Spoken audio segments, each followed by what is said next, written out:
زندگی کیسے گزارنی ہے۔ میرے نبی کی زندگی کا دوسرا رخ کہ بطور انسان زندگی کیسے گزارنی ہے، مرد عورت ہے زندگی کیسے گزارنی ہے۔ پہلا رشتہ جو قائم ہوا دنیا میں وہ ہے خامد اور بیوی، حضرت آدم اور حوا کا نکاح ہوا۔ اللہ تعالیٰ نے عورت کو کمزور بنایا تو پہلے دن سے اس کو عزت اور احترام دیا تاکہ ساری زندگی اس کمزوری سے ناجائز فائدہ نہ اٹھایا جائے بلکہ اس کو عزت دی جائے۔ کہ آدم علیہ السلام کے لیے مٹی اکٹھی کی، پانی ڈالا، گوندھا اور ایک اسٹیچو بنایا اور ڈال دیا۔ جب وہ خشک ہوا اس میں روح ڈالی اور پھر وہ ننگے بدن تھے، پھر ان کو جنت کے کپڑے پہنائے اور جنت میں ڈال دیا۔ اس کائنات کا حسن بھی عورت سے ہے اور جنت کا حسن بھی عورت سے ہے۔ حضرت آدم علیہ السلام جنت میں، لیکن بابے جی دا دل ہی نہیں لگتا، کلے کلے ہی ٹرے پھر لے۔ اب اللہ نے عورت کو بنانے کا ارادہ کیا تو اللہ ایک ڈھیر مٹی کا اکٹھا کر کے عورت کے لیے بھی بنا دیتا اور اس کا اسٹیچو بنا دیتا اور اس کو خشک ہونے دیتا، پھر اس میں روح ڈالتا، پھر اس کو کپڑے پہناتا۔ آپ حیران ہوں گے، سبحان اللہ، اللہ نے ایسا نہیں کیا۔ آدم علیہ السلام سوئے، آنکھ کھلی تو دیکھا ایک خوبصورت حسین عورت۔ یہ بات اکثر لوگوں کو معلوم ہوگی کہ یوسف علیہ السلام دنیا کے حسین ترین انسان تھے، اور یہ بات شاید کسی کو معلوم نہیں ہوگی کہ دنیا کی سب سے حسین خوبصورت عورت حضرت حوا ہے۔ حوا جن پر بڑھاپا آیا ہی نہیں، 1000 سال کے قریب زندگی گزاری، بڑھاپا نہیں آیا۔ حضرت آدم اور حوا قریب قریب عمر تھی۔ حضرت آدم کی عمر تو کتابوں میں مل جاتی ہے 1000 برس، لیکن حضرت حوا کی عمر کتنی تھی یہ کہیں پڑھنے کو ملا نہیں، اس لیے میں اندازہ کرتا ہوں کہ قریب قریب ہوگی، بڑھاپا نہیں آیا، بیماری نہیں آئی، اور حضرت حوا کو مینسز بھی نہیں آتے تھے۔ یہ عجیب بات آپ کو بتاؤں، اللہ نے اتنا جنت کا ان کے اندر نمونہ رکھا۔ تو جب حضرت آدم کی آنکھ کھلی تو دیکھا ایک حسن کا پیکر، انہوں نے تو جنت ہی بھول گئی۔ لگے یا اللہ ہن دل تھریا جا کر چل یا لے کون ہے، یا تیری بیگم؟ واہ جی واہ، موجاں ہی موجاں۔ تو اللہ تعالیٰ نے نکاح پڑھایا۔ سبحان اللہ، اپنے نبی کی شان دوبارہ سنو۔ تو اللہ نے کہا آدم اپنی بیگم کا مہر ادا کرو۔ تو وہ پوچھنے لگے کیا مہر ہے؟ دیکھو ایک بات سنو، مہر کسی کی بیٹی کی قیمت نہیں ہوتی۔ $1 ہو یا $1 ٹریلین ہو، بیٹی کی کوئی قیمت نہیں ہوتی۔ یہ ایک نشان ہے کہ اس بچی پر اب یہ جو خامد ہے وہ موت تک خرچہ اس کے ذمہ ہے، بیوی کے ذمہ خرچہ نہیں ہے۔ خامد کما کے لائے گا اور اپنی بیگم کو کھلائے گا، اور بیوی گھر کی ذمہ داری نبھائے گی۔ تو خیر وہ الگ بات چلی جائے گی۔ اللہ تعالیٰ نے کہا کہ مہر ادا کرو۔ کہا جی کیا مہر ہے؟ تو میرے اللہ نے کہا تیری نسل میں میرا آخری نبی آئے گا، اس پہ ایک دفعہ درود پڑھ دے، یہ مہر ہے۔ اچھا، شروع دن سے ہے کہ میں نے قبول کیا۔ قبول کیا کا مطلب ہے کہ میں اس لڑکی کو قبول کر رہا ہوں، اس کی کمیوں کے ساتھ بھی خوبیوں کے ساتھ۔ اور جب لڑکی کہتی ہے سائن کرنا قبول کیا ہے، یا زبان سے کہے قبول کیا ہے، تو یہ اس بات کی گارنٹی ہے کہ میں نے اپنے اس لڑکے کو خامد ہونے کے طور پہ قبول کیا، اس کی کمیوں کے ساتھ بھی اس کی خوبیوں کے ساتھ۔ اور جو ہی شادی ہو کر ڈولی سسرال کے گھر جاتی ہے تو ٹیسٹ شروع ہو جاتا ہے، کی کر دیے، باندھی کے میں، اٹھیندی کے میں، بول دی کے میں۔ اور اس میں بہت زیادہ نیگیٹو کردار ہے سسرال کا، کئی لڑکیوں کا، کیونکہ ہم نے اپنے نبی کی زندگی نہیں قبول کیا۔ یہ واجب ہے کہنا قبول کیا، کہ اس میں پیغام ہے کہ اب میں اس کی میں کوئی کمی ہے وہ بھی قبول کروں گی، کوئی خوبی ہے تو سر ماتھے پر۔ اور لڑکا کہتا ہے کہ میں اسے قبول کرتا ہوں اس کی خوبیوں کے ساتھ بھی کمیوں کے ساتھ بھی. یہ بات یاد رکھنا، پرفیکشن کبھی تلاش نہ کرنا، پرفیکشن کبھی تلاش نہ کرنا. اللہ نے 100 نمبر نہیں مانگے، 51، ایک نمبر اوپر ہو گیا. گناہ تمہارے 50 ہیں اور نیکی تمہاری 51 ہے، تو اس ایک پر ہم تمہیں جنت میں ڈال دیں. اب کوئی خامد اپنی بیوی میں پرفیکشن دیکھنا چاہے، بیوی اپنے خامد میں پرفیکشن دیکھنا چاہے، ساس سسر اپنی بہو میں، ساس سسر اپنے داماد میں، بھائی اپنے بھائی میں، ماں باپ اپنی اولاد میں، اولاد اپنے ماں باپ میں، جہاں یہ نظر ہوگی تو وہاں لڑائی ہوگی. کمیوں کے ساتھ قبول کر. قبول کا لفظ اتنا واجب ہے تو ڈر تو پھر بہ دیتے نا.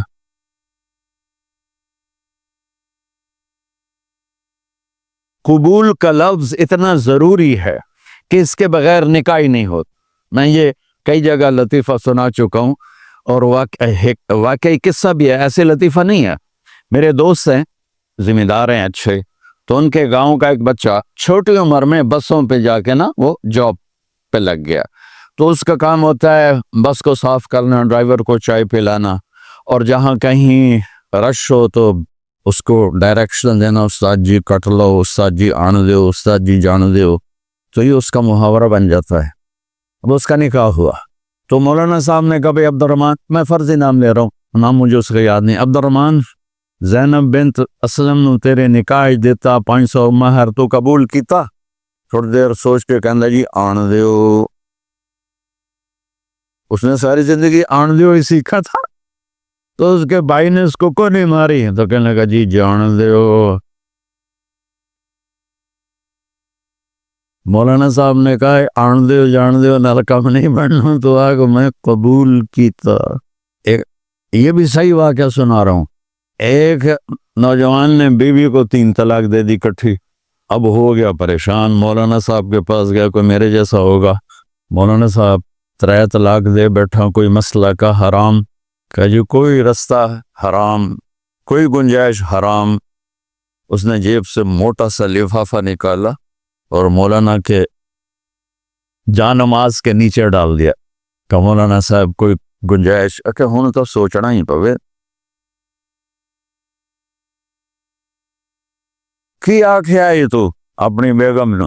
اس آکھیا جی میں آکھیا ہی 3 طلاق. اس آکھیا مبارک ہوئے طلاق نہیں ہوئی. میں آکھیا جی او کی میں؟ آکھیا او جڑا یہ طلاق عربی دا لفظ، اس سے چاکھنا پمدا طلاق.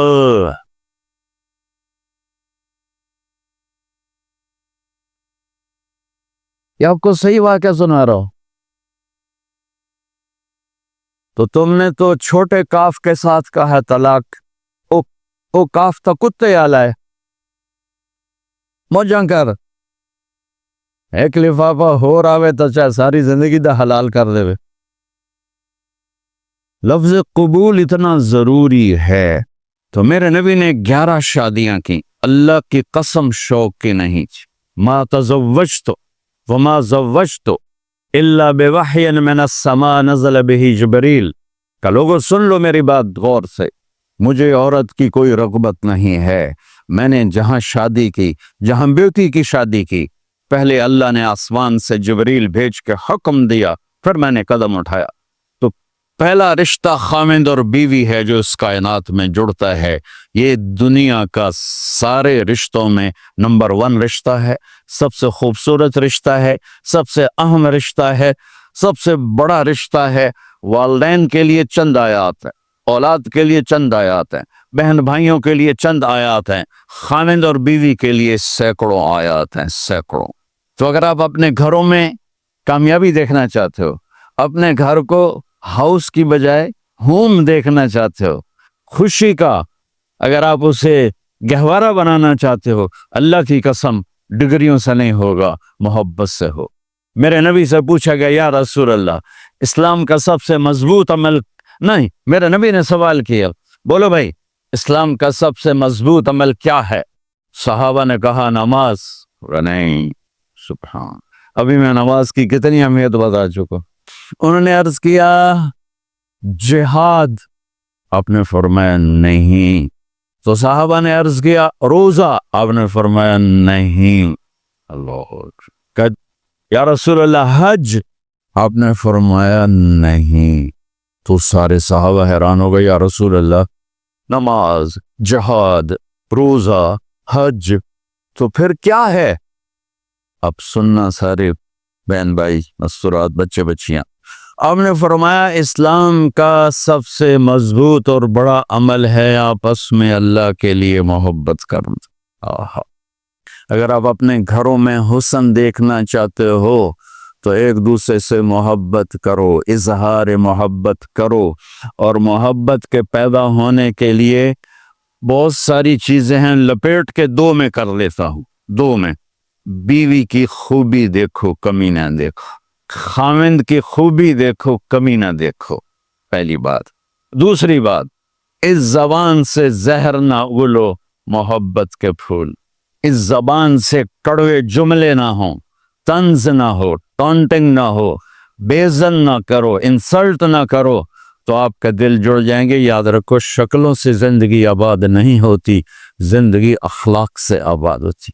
تو اپنے گھر سے ٹونٹنگ نکال دو۔ نہ کہا کا مطلب ہے بارش کا زمین میں جذب ہو کر یکجان ہو جانا، دو زندگیوں کا محبت میں جذب ہو کر یکجان ہو جانے کو نکاح کہتے۔ نہ کہا آنکھوں میں نیند کا اتر کے سلا دینا، نہ کہا خاوند اور بیوی کا ایسی محبت دینا کہ چین کی نیند آ جائے، نہ کہا اعتماد کرنا، بھروسہ کرنا، خاوند بیوی پہ بھروسہ کرے، بیوی خاوند پہ بھروسہ کرے۔ اے نوے لوگ کے فون چیک ہو رہے ہوئے، کال کتنے کی تھی، کال کتنے کی تھی۔ عزت دو، اعتماد کرو۔ چوتھا مطلب درخت کا چھاؤں بنا دینا، نہ کہا میاں اور بیوی، خاوند اور بیوی کا محبت کی ایسی چھاؤں بنانا کہ اس کے نیچے اولاد کا پودا خوبصورتی سے پیدا ہو سکے۔ نہ کہا، صرف لفظ لکھا کے مطلب بتا رہا ہوں، نہ کہا مریض کو، کدھر ڈاکٹر بیٹھے ہیں، میرے سامنے بیٹھے، مریض کو دوا ایسی دینا کہ وہ شفا یاب ہو جائے، آپس کے ایسے تعلق بنانا کہ زندگی کو شفا مل جائے۔ میرے بھائی بہنوں، میں آپ کو اپنے نبی کی زندگی بتا رہا ہوں۔ میرے نبی نے 11 شادیاں کی، اللہ ذوالجلال کی قسم، صرف ہمیں زندگی سکھانے کے لیے کہ گھر کی زندگی کیسے ہوتی ہے اور اولاد کو کیسے پالا جاتا ہے۔ اب لوگ کیا مجبوریاں ہیں کہ عورت بھی جاب کرتی ہے، مرد بھی جاب کرتا ہے۔ عورت کی سب سے بڑی جاب اپنی نسل کو پالنا ہوتا ہے۔ جب یہاں ٹائم نہیں ملتا بچے کو، نہ ماں سے ملتا ہے نہ باپ سے ملتا ہے، تو پھر وہ جنگل کا پودا بن جاتی ہے۔ یہ تو وینکوور ہے، فیصل آباد کی بات سناتا ہوں۔ میرے بچے جس اسکول میں پڑھتے تھے ان کے پرنسپل سے میری دوستی تھی، میں ملنے گیا ایک دن، تو کہنے لگے یہ عجب واقعہ ہوا ہے کہ یہاں 2 بچے پڑھتے ہیں، ان کی ماں بھی ڈاکٹر ہے اور باپ بھی ڈاکٹر ہے۔ تو وہ دونوں آئے ہیں میرے پاس کہ ہمارے بچوں نے 3 دن ہو گئے ہیں گھر میں کھانا نہیں کھایا، تو ہم پریشان ہیں، ہمیں بتاتے نہیں، کائنڈلی آپ پوچھ کے بتائیں کہ وہ کھانا کیوں نہیں کھا رہے۔ تو غری کر کے بھی کھا دیا۔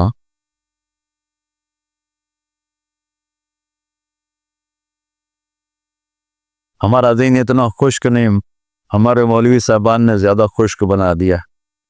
تو انہوں نے دونوں بچوں کو بلایا، سننا سارے فیملیز بیٹھے ہو، جہاں میں فیملی کی زندگی کو فوکس کر کے نبی سے جوڑ کے بتا رہا ہوں، طارق جمیل کے تجربے نہیں بتا رہا۔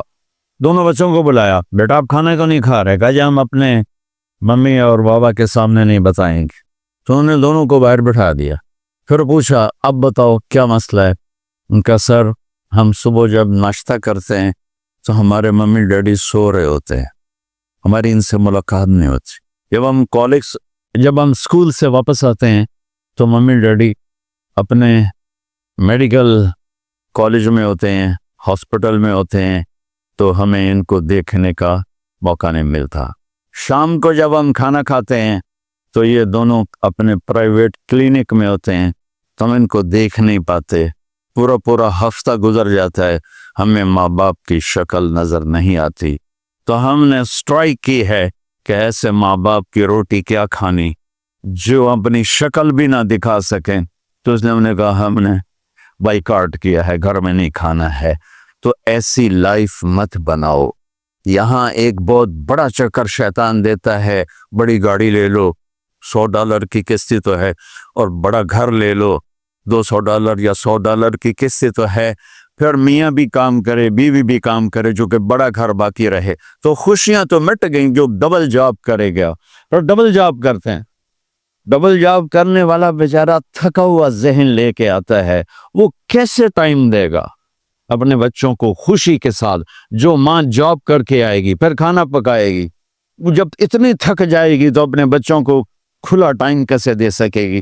پوری کائنات کی ذمہ داری تھی میرے نبی کے سر پر، اور آپ اس کے باوجود روزانہ حسن حسین کے لیے وقت نکالتے تھے۔ اور انہوں کو آ کر کوئی لیکچر نہیں، دیکھو ماں باپ سے ایک بات کرتا ہوں، لیکچر تھوڑا دو، محبت زیادہ کرو، یہ نہ کرو، یہ کیوں کیا، یہ کرو، یہ کرو، یہ چھوڑ کر صرف سینے سے لگاؤ، پھر محبت دو، کمیوں سمیت بچوں کو قبول کرو، ان کی زندگی تبدیل ہو جائے گی۔ اتنے بڑے نبی، اتنی بڑی ذمہ داری، اور اتنا درد سینے میں کہ آپ کے سینے سے ایسے ابلنے کی آواز آتی تھی جیسے ہانڈی ابلتی ہے، اس کے باوجود آپ روزانہ کہتے این اللقا، میرے شرارتی بچے کدھر ہیں؟ تو وہ بھاگے بھاگے آتے۔ دیکھو میں فزیکل کر کے بتاؤں گا تاکہ آپ کو پتہ چلے زندگی کیسے گزاری، کہ میرے شرارتی بچے کدھر ہیں؟ 7 بر اعظم کی ذمہ داری ہے، وہ تھوڑی چھوٹیاں چھوٹیاں جابن، تو تسی کہتے ہو بزی بڑے ہیں، بزی بڑے ہیں۔ میرے نبی پہ 7 بر اعظم کے انسانوں کی ذمہ داری ہے، اور آخری آنے والے انسان تک کی ذمہ داری ہے۔ اس سے بڑی جاب کس کی ہوگی کائنات میں؟ اور پھر آپ روزانہ آتے ہیں این اللقا، میرے شرارتی بچے کدھر ہیں؟ تو حسن حسین بھاگے بھاگے آتے، آپ ان کے لیے یوں ہو جاتے تھے، آؤ بھائی میری کمر پہ چڑھ جاؤ۔ اپنے نبی کی عظمت کو جانو کہ انہوں نے زندگی کیسے سکھائی۔ چاند کا 2 ٹکڑے کر دینا کوئی معمولی بات ہے، آسمان چیر کے چلے جانا معمولی بات ہے، ایک زندگی سکھا کے جانا سب سے بڑی بات ہے۔ کتنی اولادیں برباد ہو گئی ماں باپ کی وجہ سے، کتنے گھر اجڑ گئے ساس سسر کی وجہ سے، کتنے گھر اجڑ گئے لڑکی کے بدتمیز ہونے کی وجہ سے، کتنے گھر اجڑ گئے لڑکے کے شرابی اور باہر کی گندگی کی وجہ سے۔ زندگی سیکھو۔ یہ اتنے بڑے نبی ہو کر آپ یوں ہو رہے ہیں جیسے میں نے آپ کو کر کے دکھایا، دونوں کو اوپر بٹھا لیتے اور کمرے میں چکر لگاتے تھے، پھر یوں کر کے پوچھتے تمہارا اونٹ کیسا ہے، پھر دونوں کو اتار دیتے اور اپنی نواسی زینب، جن کو حضرت علی کی وراثت ملی، کس کی؟ علم کی، فصاحت اور بلاغت کی، ان کو کمر پہ بیٹھا لیتے اور اکیلی زینب کو پورے گھر میں چکر لگواتے تھے۔ اور بھی دکھ ہیں زمانے میں محبت کے سوا، راحتیں اور بھی ہیں وصل کی راحت کے سوا، کیا صرف کمانا ہی کام ہے؟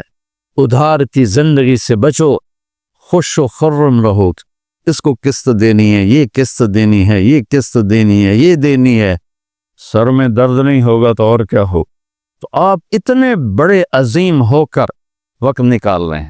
اور حضرت ابو ہریرہ فرماتے ہیں میری آنکھوں نے دیکھنا سارے کہ آپ نے کبھی حسن کبھی حسین یہاں جیسے مائیں کرتی ہیں ادھر کھڑا کیا ہوا ہے اور جھولا جھولا رہے ہیں ایسے، اور ان کے دونوں ہاتھ پکڑ کر کہہ رہے ہیں آ جاؤ اوپر، آ جاؤ اوپر، آ جاؤ، آگے پہاڑی ہے، اوپر آ جاؤ، آگے پہاڑی ہے۔ تو ایسے آتے اور اوپر آؤ، وہ یہاں آ جاتے، آگے آؤ، وہ یہاں آ جاتے، آگے آؤ، وہ یہاں آ جاتے، تو پھر آپ یوں ہو جاتے، آگے آؤ، تو چڑھتے چڑھتے یہاں آ جاتے، وہ یہاں آ جاتے، تو آپ ان کے ہاتھ فکس کر کے آگے بڑھ کر ان کے ہونٹوں کا بوسہ لیتے اور کہتے یا اللہ میں ان سے پیار کرتا ہوں، تو بھی ان سے پیار فرما۔ بھائیو اللہ کی قسم، پیسے سونے چاندی سے زندگی میں خوبصورتی نہیں آتی، نبی کی غلامی سے زندگی میں خوبصورتی آتی ہے۔ اتنے بڑے نبی ہیں اور حضرت عائشہ سے کہہ رہے ہیں دوڑ لگائیں۔ یہاں کسی مولانا سے پوچھو اپنی بیوی سے کبھی کہا ہے کہ دوڑ لگائیں؟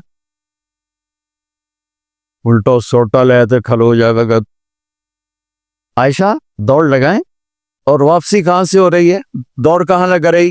جہاد کے سفر سے واپسی ہو رہی. اور آپ نے اپنے صحابہ سے کہا سب آگے چلے جاؤ. جب سارے آگے چلے گئے اور کوئی نظر نہیں آ رہا تو آپ نے کہا عائشہ آؤ دوڑ لگائیں. تو حضرت عائشہ کہتی ہم نے دوڑ لگائی تو میں آگے نکل گئی لیکن ابھی پیچھے رہ گئے. کچھ سال گزرے تو پھر ہم سفر سے واپس آ رہے تھے تو آپ نے صحابہ سے فرمایا سب آگے چلے جاؤ. چلے گئے.